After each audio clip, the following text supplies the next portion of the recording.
সারা জীবন বলছে নবীরে ভালোবাসো, নবীরে মোহাব্বত করো। নবী যদি রাজি খুশি হয়ে যায় আল্লাহ রাজি খুশি হয়ে যাবে।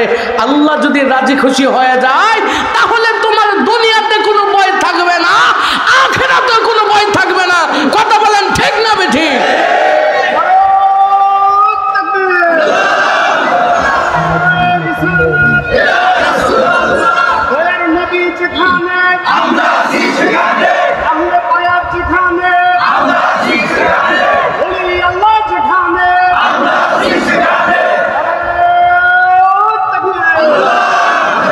আমার পীর কেবলা আজান হুজুর আমাদেরকে, আপনি দেখেন, আপনি যদি এই পাবনা জেলার আমিনপুর থেকে চট্টগ্রামে যান, কোথায় যদি চট্টগ্রামে যান, আপনি যদি হেঁটে হেঁটে চট্টগ্রামে যান আপনার কয়দিন সময় লাগতে পারে? এক সপ্তাহ সর্বনিম্ন ধরলাম। কয় সপ্তাহ? এক সপ্তাহ। যদি আপনি মোটর সাইকেলে করে যান তাহলে আপনার একটু সময় কম লাগতে পারে। কথা বলেন ঠিক কিনা? যদি আপনি প্লেনে যান আধা ঘন্টার ভিতরে যাইতে পারবেন, বা 40 মিনিট 50 মিনিটের ভিতরে এই পাবনা থেকে চট্টগ্রামে যাইতে পারবেন। এখন আমার পীর খাজা বাবা ফরিদপুরি তিনি আমাদেরকে কোন রাস্তা দেখাইয়া দিছে, কোন রাস্তাটা চিনাইয়া দিছে। আপনি নামাজ পড়বেন আল্লাহর ফরজ হুকুম, আপনি রোজা রাখবেন আল্লাহর ফরজ হুকুম, আপনি হজ করবেন আল্লাহর ফরজ হুকুম। এইগুলোর মাধ্যমে আপনি আল্লাহ তাআলাকে রাজামন্দি হাসিল করতে পারবেন। তা সেইটা এমনও হইতে পারে আপনি মরে যাবেন, মরার আগে ওইটা সম্ভব হবে না। কিন্তু আমার খাজা বাবা ফরিদপুরি আমাদের এমন একটা রাস্তা দেখাইয়া দিছে, যেমনি ভাবে হেঁটে হেঁটে আমিনপুর থেকে চট্টগ্রাম গেলে এক সপ্তাহ সময় লাগবে। আপনি যদি আমার একজন আল্লাহর ওলি ছাড়া আল্লাহকে পাইতে চান এক সপ্তাহ যেমনি ভাবে সময় লাগবে এরকম আপনার মরণ পর্যন্ত সময় লাগতে পারে। কিন্তু যদি একজন কামেল মুকাম্মেল আল্লাহর ওলির কদমে সহবতে বসেন, আল্লাহর ওলির কদমে নেসার হয়ে যান, মনে রাখবেন আপনার এক সপ্তাহ যেমনি ভাবে হেঁটে যেতে লাগে প্লেনে গেলে লাগবে না, ঠিক ওইভাবে একজন আল্লাহর ওলির মাধ্যমে খুব অতি সহজে মৃত্যুর আগে হলেও মদিনা কামলিওয়ালার নবীর দিদার পেয়ে যাবেন এবং আল্লাহ এবং আল্লাহ রাসূল আমার আপনার উপর সন্তুষ্ট হয়ে যাবে। এটা হচ্ছে সহজ রাস্তা।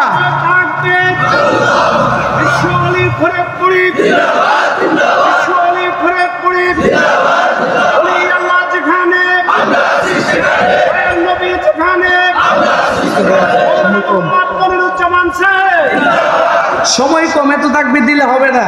সময় কথা কম, কাজ বেশি। তার নাম এই জাকের ভাই মনে জিমাই গেছে। আপনার খাওয়া দাওয়া করছেন? দেখলাম তো ভরপুর খাওয়া দাওয়া করছেন। শরীরে এনার্জি আছে? আওয়াজ করে বলেন আছে? আলোচনা কি চলবে না এখানেই শেষ? চলবে চলবে। তাহলে শুনেন, আমাদেরকে বলে আট্রসি যায় কি পাইছো? আমি তোমাকে প্রশ্ন করি আট্রসি যায় কি পাই নাই? তুমি আমাদেরকে প্রশ্ন করো আট্রসি গিয়ে কি পেয়েছো?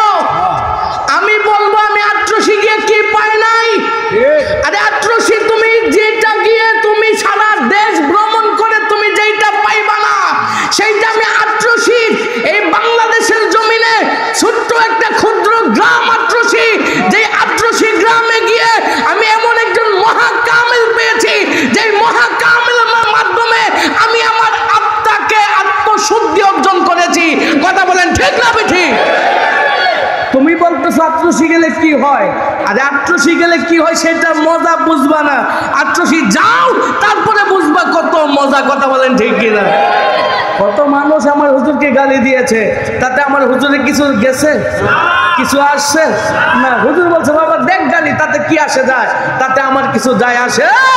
আরে রাস্তা দিয়ে যখন হাতি হেঁটে যায়, পাশ থেকে যদি শিয়াল যদি ডাকে, কোনো হাতির কিছু হবে? হাতির কি কোনো ক্ষতি হবে? হাতি হাতির রাস্তা দিয়ে চলবে, হস্তি হস্তির মতো চলতে থাকবে। বানরের বেশকিতে আকাশের চাঁদ যেমনি খসে পড়ে না, ঠিক তেমনি ভাবে আপনাদের বেশকিতে আট্রসির হুজুরে কিছু যাবেও না, আসবেও। এই যে আমার জাকের ভাইরা গত একদিন আগে বিশ্ব জাকের মন্দিরে সেই যমুনা নদী বলেন, পদ্মা নদী বলেন, এই স্রোতকে অপেক্ষা করে বাড়িঘরের মায়া ত্যাগ করে দিয়ে বিশ্ব জাকের মঞ্জিল এত কষ্ট করে রোদে পড়ে বৃষ্টিতে ভিজে বাসায় নজরানা নিয়ে হুজুর কেবলাদানের কাছে গিয়ে জমা দিয়ে আসছেন, এতে আপনাদের দুনিয়াবি কোনো স্বার্থ আছে? কথা বলেন আছে? না।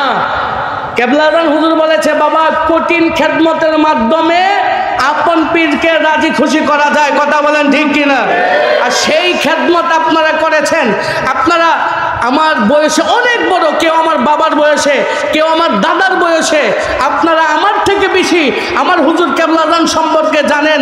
কেবলাদান হুজুর কিভাবে কঠিন পরিশ্রম করেছেন।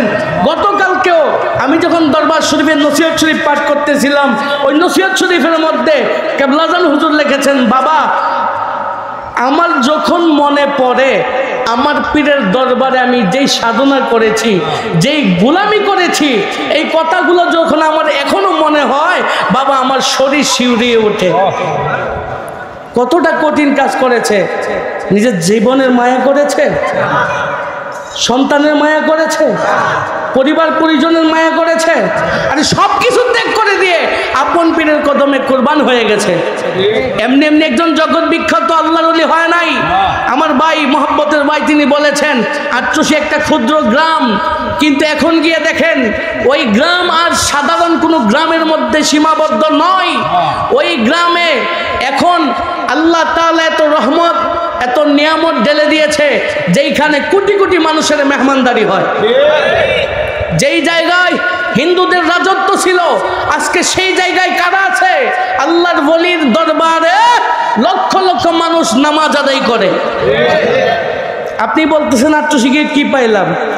আর আট্রসি গিয়ে কি পাইছি সেটা বুঝবেন তখন যখন রাত 3টা বাজে, আপনি যখন ঘুমের ঘরে বিভোর থাকেন, যখন আট্রসি দরবারে মহান আল্লাহ তাআলাকে মধুর সুরে ডাকতে থাকে, তখন বুঝবেন যে আট্রসি কি মজা।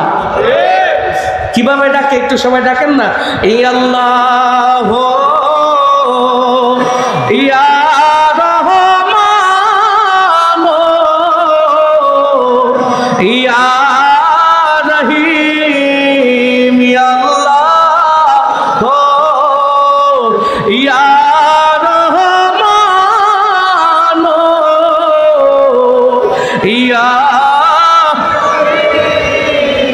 আপনি বলতেছেন আট্রসি গিয়ে আপনি কি পান, আর আমি বলি আট্রসি গিয়ে কি পাইলাম না। আট্রসি দরবারে মানুষ বলে আট্রসি দরবারে নামাজ হয় না, আট্রসি দরবারে শরীয়তের হুকুম আহকাম মেনে চলে না। আর যারা বলতেছে এই কথা, আমি তাদেরকে ওটার তো আহ্বান জানাবো, ভাই আপনি আমার মুসলিম ভাই, আট্রসির বদনাম কোনো হিন্দু করে না, আট্রসির বদনাম কোনো বিধর্মীরা করে না। আট্রসির বদনাম তারাই করে যারা আমাদের মতো টুপিদারিওয়ালা মানুষ, জুব্বাওয়ালা মানুষ, পাগড়িওয়ালা মানুষ, কিন্তু তারা আলেম হইয়া পরের নামে গীবত করে, মাহফিলের ময়দানে ওয়াজ করে ফাটায়া ফেলে। পরের গীবত করা যাবে না, পরনিন্দা চর্চা করা যাবে না, হিংসা করা যাবে না, অথচ তারাই পরনিন্দার চর্চায় লিপ্ত থাকে। কথা বলেন ঠিক কিনা? যেই লোকটা বলতেছে আট্রসি মহিলা পুরুষ নাচানাচি করে, ওই লোকটা 1 নম্বর মিথ্যাবাদী। কথা বলেন ঠিক কিনা? 1 নম্বর মিথ্যাবাদী, কোনো সন্দেহ আছে? আরে কেউ প্রমাণ করতে পারবে আট্রসি মহিলা পুরুষ একসাথে নাচানাচি করে? আওয়াজ করে বলেন পারবে? সম্ভব না। আট্রসি দরবার পরিপূর্ণ শরীয়তের উপরে। কিসের উপরে? আওয়াজ করে বলেন কিসের উপরে? হুজুর কেবলাদান আমাদেরকে শিক্ষা দিয়েছেন, বাবা আট্রসি দরবার পরিপূর্ণ পুঙ্খানুপুঙ্খানুভাবে যেই দরবারে আমল করা হয়, শরীয়তকে মেনে শরীয়ত বহির্ভূত কোনো কাজ না করে যেই দরবার পরিচালিত হয়, সেই দরবারের নাম হলো বিশ্ব জাকের মঞ্জিল। কথা বলেন ঠিক কিনা? সন্দেহ আছে? সন্দেহ থাকলে আমার সাথে চলেন, আগামীকালকে আমি আপনাকে নিয়ে যাব, আপনি দেখাবেন কোনটা শরীয়ত বিরোধী কাজ হয়। যদি দেখাইতে পারেন, আমি প্রত্যেক মাহফিলে বলি, যদি দেখাইতে পারেন, আপনার কাঁধে কাঁধ মিলিয়ে হাতে হাত মিলিয়ে আট্রসি দরবার ছেড়ে চলে যাবো, আর কোনোদিন আট্রসির নাম মুখে নেব না।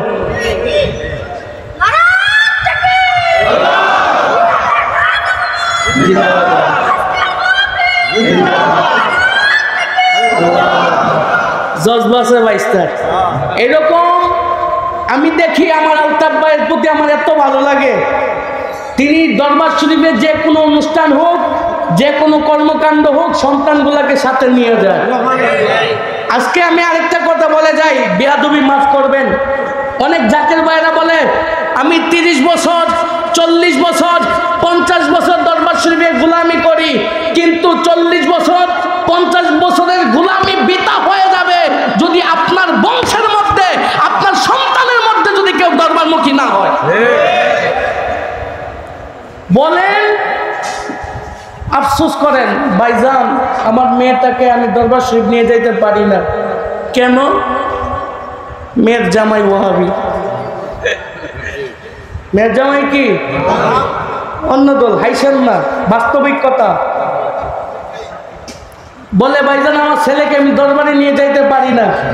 ভাইজান কেন পারেন না? কোন যে ছেলের বিবাহ করাইছি সেই গ্রুপের, বড় কথা শুনে এখন দরবার শরীফ যায় না। এই জাকের ভাই যদি আগে চিন্তা করতো আমি কোথায় বিয়ে করাইতেছি, কোথায় বিয়ে দিতেছি, আমার সন্তানটা ভবিষ্যতে এই দরবার শরীফের জান্ডা হাতে রাখতে পারবে কিনা, সেই চিন্তা যদি আত্মীয়তা করত, তাহলে তার এই আফসোস করতে হতো না। কথা বলেন ঠিক কিনা? 40 বছর 50 বছর খেদমত করে কি হবে ভাই, যদি নিজের সন্তানকে দরবারমুখী না করতে পারেন? এই জন্য আমি আলতাফ ভাইয়ের প্রতি খুবই ভালো লাগে যে তিনি সন্তান তারা দরবার শরীফে নিয়ে যায়। আপনারাও আপনাদের সন্তানদেরকে দরবার শরীফ নিয়ে যাবেন কিনা? আওয়াজ করে বলেন যাবেন কিনা? আওয়াজ করে বলেন যাবেন কিনা? হাত উঠে দেখান দরবার শরীফ মুখী করবেন কিনা?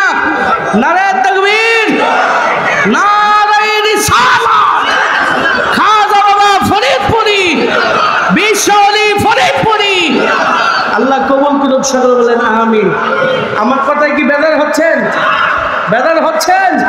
বেজার হওয়ার কোনোই কারণ নাই ভাই। সত্যকে সত্য বলতে হবে, রাতকে রাত বলতে হবে, দিনকে দিন বলতে হবে। এইটাই হচ্ছে আমার পীরের শিক্ষা। কথা বলেন ঠিক কিনা? যদি ঠকিতে না চাহো হাটে এসে বসো, গুরুর নিকট যে গেছে হৃদয়া কষেই মহায়ুপদেশে, মনে মুখে মুহাম্মদ শব্দ বলো। গেছে বসতে হবে কার কাছে? আওয়াজ, গুরু মানে পীরের কাছে। কার কাছে? পীরের কাছে বসতে হবে। আপনি মনে করেছেন কি আট্রসি মুরিদ হইলাম আর সব মাফ হয়ে গেল, আমার মাফ হয়ে গেল? এরকম অনেক আট্রসি হুজুর মুরিদ আছে, হাজার হাজার মুরিদ আছে, আট্রসি হুজুরের কাছে বায়াত হয়ে আসছে আর দরবার শরীফ যায় নাই। এরকম আছে, অনেক আছে। তারা কি পীরের হুকুম মাইনা ফেলছে? পীরের কাছে শুনেন, দায়িত্ব নেওয়া সহজ, দায়িত্ব নেওয়া সহজ, কিন্তু দায়িত্ব পালন করা খুবই কঠিন। আপনারা এই যে কঠিন কঠিন খেদমত করতেছেন, এগুলা কেন করতেছেন? নিজের আত্মাকে শুদ্ধি করার জন্য। কি করার জন্য? আপনার বেদার হচ্ছে না আমার কথা? কি করার জন্য? আত্মশুদ্ধি অর্জন করার জন্য। আমি 2 মিনিটে শেষ করে দিচ্ছি, বেদার হবেন না। আমি বলতেছিলাম আট্রসি আমরা কেন যাই, আট্রসি গিয়ে কি পাইলাম? আট্রসি গিয়ে আমরা পেয়েছি, আমরা পবিত্র কোরআনে শুনেছি, কোরআনে দেখেছি। আল্লাহ তাআলা বলেছেন ইন্নাল্লাযীনা ইউবাইউনাকা ইন্নামা ইউবাইউনাল্লাহ ইয়াদুল্লাহি ফাওকা আইদিহিম। আল্লাহ কোরআনে বলছেন, ও নবী, নিশ্চয় আপনার কাছে যারা বায়াত গ্রহণ করলো তারা যেন আমি আল্লাহর কাছে বায়াত হলো। সুবহানাল্লাহ, বাড়ি যায় কয়েন। কেন? আপনার কাছে যারা বায়াত গ্রহণ করলো তারা আমি আল্লাহর কাছে বায়াত হলো। কেননা আমি আল্লাহর কুদরতি হাত রয়েছে আপনার হাতের উপরে। সুবহানাল্লাহ। এখন প্রশ্ন, বায়াতের কথা কোরআনে আছে? সবাই কয় না রে, আছে? সূরা ফাতিহা আয়াত নাম্বার 10। কত নম্বর আয়াত? আয়াত নাম্বার 10। এই আয়াতে আল্লাহ তাআলা বলেছেন নবী আপনার কাছে যারা বায়াত হবে। এখন অনেক মানুষ বলে আল্লাহ তো নবীর কাছে বায়াত হওয়ার কথা বলেছে, আমরা কেন পীরের কাছে বায়াত হব? কার কাছে কেন হব? পীরের কাছে। আল্লাহ বলছেন নবীর কাছে হইতে, আমরা কেন পীরের কাছে হব? এই জন্য পীরের কাছে হব। কুরআনের নির্দেশনা হলো ইন্নাল্লাযীনা, মনে রাখবেন মাদ্রাসা ছাত্র ভাইরা যারা আছেন, আলেম ওলামা আছে, কোন জুমলার শুরুতে বাক্যর শুরুতে যদি ইন্নাল্লাযীনা দিয়ে শুরু হয়, কি দিয়ে শুরু হয়? ইন্নাল্লাযীনা দিয়ে শুরু হয়, তাহলে এটা কোনো এক কালের অর্থ দেয় না, সর্বকালের অর্থ দেয়। কোন কালের? আপনারা কাল কয় প্রকার জানেন? কাল 3 প্রকার। কাল কয় প্রকার? অতীত, বর্তমান, আওয়াজটা বলেন, অতীত, বর্তমান, ভবিষ্যৎ। ইংরেজিতে প্রেজেন্ট, পাস্ট, ফিউচার 3 প্রকার। আরবিতে কাল হচ্ছে 2 প্রকার। কয় প্রকার? মাজি এবং মুজারে। মাজি এবং মুজারে। মাজি মানে অতীত কাল, আর মুজারের ভিতরে 2 কাল লুকায়িত, বর্তমান এবং ভবিষ্যৎ।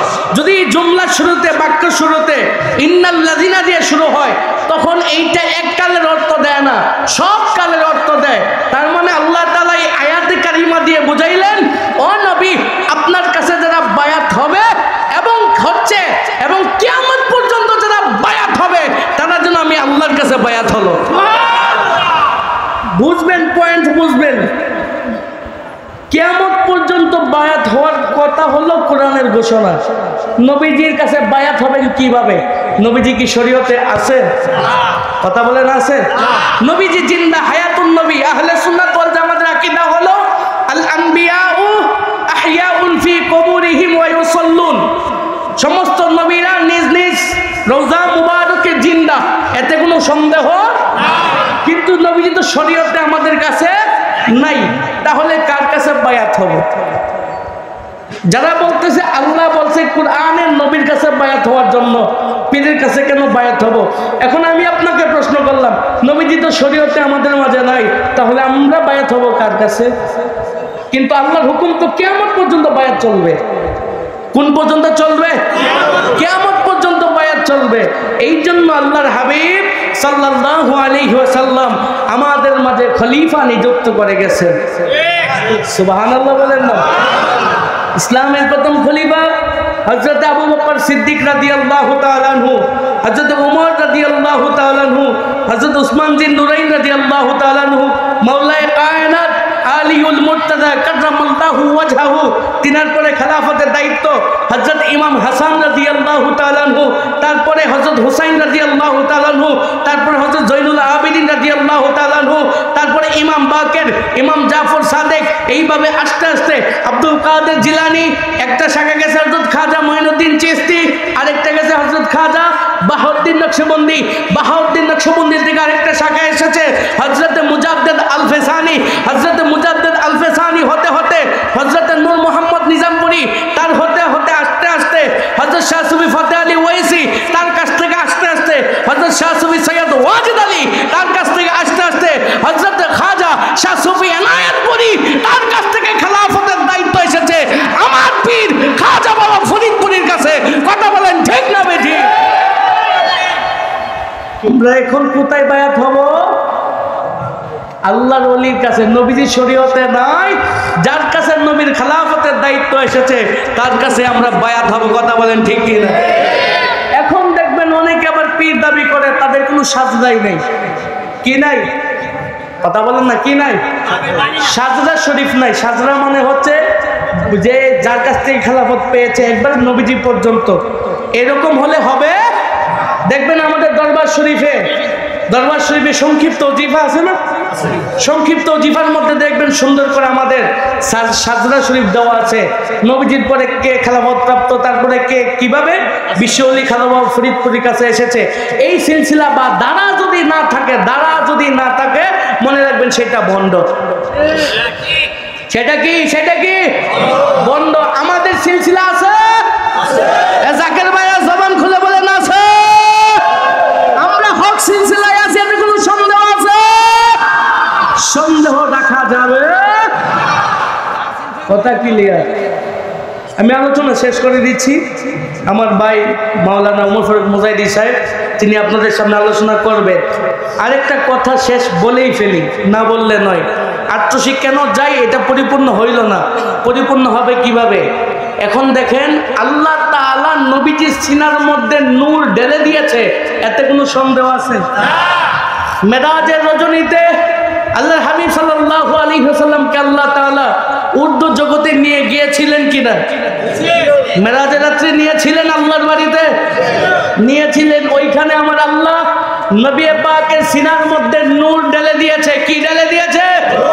নূর ঢেলে দিয়েছে। যেই নূর অন্বেষণ করার জন্য আমরা বিশ্ব জাকের মঞ্জিলে যাই, সেই নূর নবীর সিনার মধ্যে আল্লাহ তাআলা ঢেলে দিয়েছে।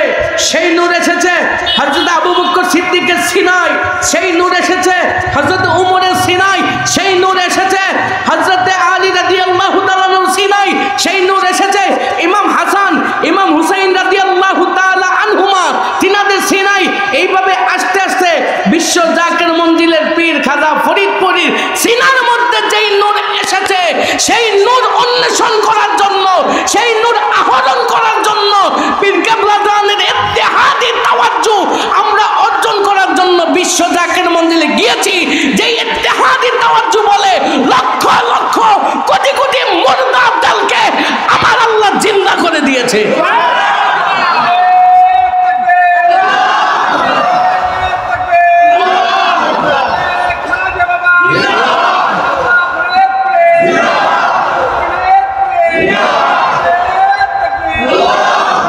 সেই নূর আমাদের দরকার আছে। জাকের বেলা দুই হাত উঠিয়ে বলেন নূর দরকার আছে। সেই নূর যদি আহরণ করতে চান, জামানার গাউসুল আজম খাজা বাবা ফরিদপুরীর কদমকে শক্ত করে ধরে রাখেন, দেখবেন যত জোর জাপটা আসুক ডাইরেক্ট বাইরে দিয়ে চলে যাবে। আমার পীরের কদম যদি ধরে রাখতে পারেন, এই দুনিয়ার মধ্যে পৃথিবীর এমন কোন বাপের বেটার সাহস নাই আপনার গায়ে একটা আঘাত করবে।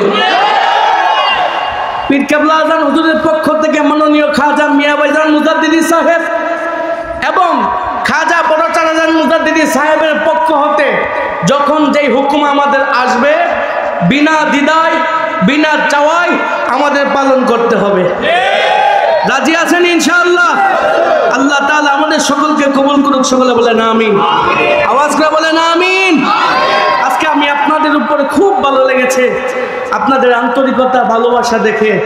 আল্লাহ তাআলা যেন আমার পীর কেবলা আজান হুজুরের ওসিলায় আপনাদের সকলকে হাসরের ময়দানে একসাথে আমাদেরকে এইভাবে রাখে। সকলে বলেন আমিন। ওয়ামা আলাইনা ইল্লাল বালাগ। আসসালামু আলাইকুম ওয়া রাহমাতুল্লাহ। এখন আপনাদের সামনে মূল্যবান আলোচনা পেশ করবেন আমার শ্রদ্ধাভাজন বড় ভাই, সারা বাংলার আলোড়ন সৃষ্টিকারী